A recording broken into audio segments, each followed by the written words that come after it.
പുതിയൊരു വീഡിയോയിലേക്ക് എല്ലാവർക്കും സ്വാഗതം. ഗോവയിലെ കാഴ്ചകൾ തന്നെയാണ് നമ്മൾ ഇന്നും കാണാൻ പോകുന്നത്. കോട്ടകളാൽ നിറഞ്ഞതാണ് ഗോവ. 17-ാം നൂറ്റാണ്ടിലെ പോർച്ചുഗീസ് കാലഘട്ടത്തിലെ ഒരു കോട്ടയാണ് ഫോർട്ട് അക്വാഡ. 1612 ഇത് നിർമ്മിച്ചത്. ആദ്യം നമുക്ക് അങ്ങോട്ട് പോകാം. ടിക്കറ്റൊക്കെ എടുത്തിട്ട് വേണം കോട്ടയുടെ പരിസരത്തേക്ക് പ്രവേശിക്കാൻ.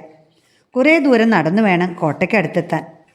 ഡച്ചുകാരിൽ നിന്ന് സംരക്ഷണം നൽകുന്നതിനായി പോർച്ചുഗീസുകാർ നിർമ്മിച്ചതാണിത്. അറബിക്കടലിന് അഭിമുഖമായി കിടക്കുന്ന ഈ കോട്ടയുടെ പരിസര കാഴ്ച തന്നെ വളരെ മനോഹരമാണ്. കോട്ടയ്ക്കുള്ളിലെ ഒരു ശുദ്ധജല നീരുറവയിൽ നിന്ന് അവിടെ വന്നിരുന്ന കപ്പലുകളിൽ ജലവിതരണം നടത്തിയിരുന്നു. അങ്ങനെയാണ് കോട്ടയ്ക്ക് ആ പേര് ലഭിച്ചത്.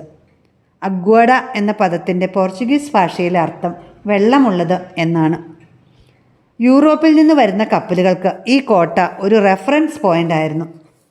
1964 നിർമ്മിച്ച അഗ്വാഡ ഫോർട്ട് ലൈറ്റ് ഹൗസ് ഏഷ്യയിലെ ഏറ്റവും പഴക്കം ചെന്നതാണ്. 4 നിലകളിലായി കാണുന്ന ആ ലൈറ്റ് ഹൗസ് ഈ കോട്ടയുടെ പ്രധാന ആകർഷണ കേന്ദ്രമാണ്. ഇതിൻ്റെ തുടക്കത്തിൽ 7 മിനിറ്റിൽ ഒരിക്കൽ ഇത് പ്രകാശം പരത്തുമായിരുന്നത്രേ. 1976 ഈ ലൈറ്റ് ഹൗസിൻ്റെ പ്രവർത്തനം നിലച്ചു. ഈ കോട്ടയെ 2 ഭാഗങ്ങളായി തിരിച്ചിരിക്കുന്നു. മുകൾ ഭാഗം കോട്ടയായും ജലസേചന കേന്ദ്രമായും പ്രവർത്തിച്ചു. താഴത്തെ ഭാഗം പോർച്ചുഗീസ് കപ്പലുകൾക്ക് സുരക്ഷിതമായ സ്ഥലമായിരുന്നു. മുകൾ ഭാഗത്തൊരു കിടങ്ങ്, ഭൂഗർഭ ജലസംഭരണ അറ, വെടിമരുന്ന് മുറി, വിളക്കുമാടം, കൊത്തളങ്ങൾ എന്നിവയുണ്ട്. അടിയന്തര ഘട്ടങ്ങളിൽ രക്ഷപ്പെടാനുള്ള രഹസ്യ തുരങ്കവും ഇതിലുണ്ട്. 1932, 1968 കാലഘട്ടങ്ങളിലെ പ്രധാനമന്ത്രിയായിരുന്ന സലാഡർ ഭരണകാലത്ത് ഫോർട്ട് അക്വാഡ സലാഡറിൻ്റെ രാഷ്ട്രീയ എതിരാളികൾക്ക് വേണ്ടിയുള്ള ഒരു ജയിലായി ഉപയോഗിച്ചിരുന്നു. ദിൽ ചാഹത്താ ഹേ എന്ന സിനിമയിലെ ചില രംഗങ്ങൾ ഇവിടെയാണ് ചിത്രീകരിച്ചത്. പോർച്ചുഗീസുകാരുടെ ഏറ്റവും വിലപ്പെട്ടതും നിർണായകവുമായ കോട്ടയായിരുന്നു ഇത്. ഗോവയുടെ നിർമ്മിതികളിൽ ഒരത്ഭുതമായി ഇത് ഇന്നും നിലനിൽക്കുന്നു. ടൂറിസത്തിൽ ലോകത്തിലെ തന്നെ മികച്ച കേന്ദ്രങ്ങളിലൊന്നാണ് ഗോവ. വിനോദസഞ്ചാര മേഖലയിൽ നിന്ന് ഇന്ത്യക്ക് ഏറ്റവും കൂടുതൽ വിദേശ നാണ്യം നേടിത്തരുന്ന ഈ സംസ്ഥാനം വിസ്തീർണത്തിൻ്റെ കാര്യത്തിൽ ഇന്ത്യയിലെ ഏറ്റവും ചെറിയ സംസ്ഥാനമാണ്. കിഴക്കിൻ്റെ റോം എന്നും ഗോവയ്ക്ക് വിശേഷണമുണ്ട്. വെളുത്ത മണൽ നിറഞ്ഞ ബീച്ചുകൾ, സജീവമായ രാത്രി ജീവിതം, മതപരമായ സ്ഥലങ്ങൾ എന്നിവ ഗോവയെ സമ്പന്നമാക്കുന്ന ഘടകങ്ങളാണ്. ഗോവയുടെ വടക്ക് ഭാഗം തിരക്കുള്ളതാണെങ്കിൽ തെക്ക് ഭാഗം കുറച്ച് ശാന്തമാണ്. നമ്മൾ വടക്കൻ ഗോവയിലെ കലാൻകൂട്ട് ബീച്ചിലേക്കാണ് പോകുന്നത്. ബസ്സിൽ നിന്നിറങ്ങി ഞങ്ങൾ കുറേ അധികം ഫോട്ടോ ഒക്കെ എടുത്തിട്ടാണ് ബീച്ചിലേക്ക് നടന്നത്. കുറച്ച് ദൂരം നടക്കണം ബീച്ചിലെത്താൻ.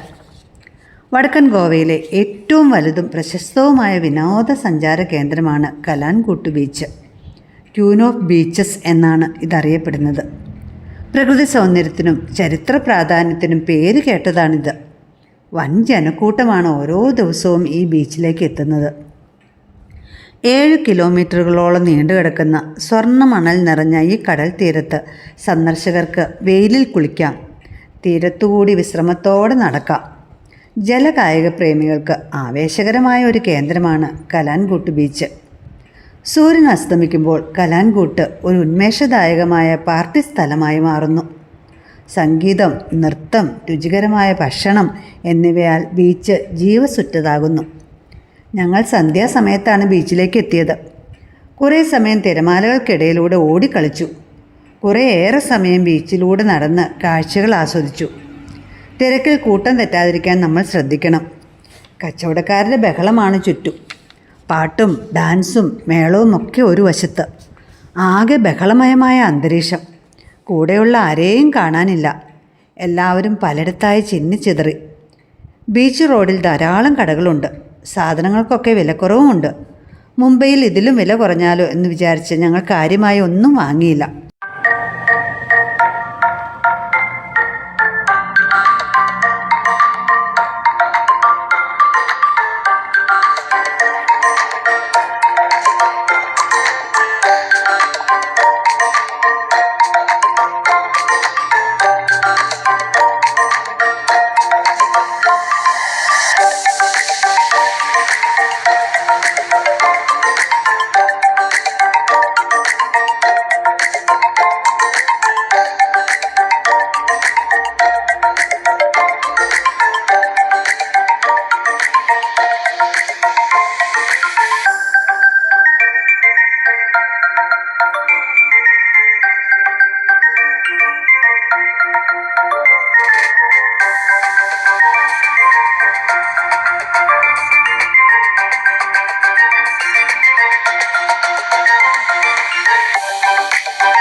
ഇന്നത്തെ കാഴ്ചകൾ തീരുകയാണ് കേട്ടോ.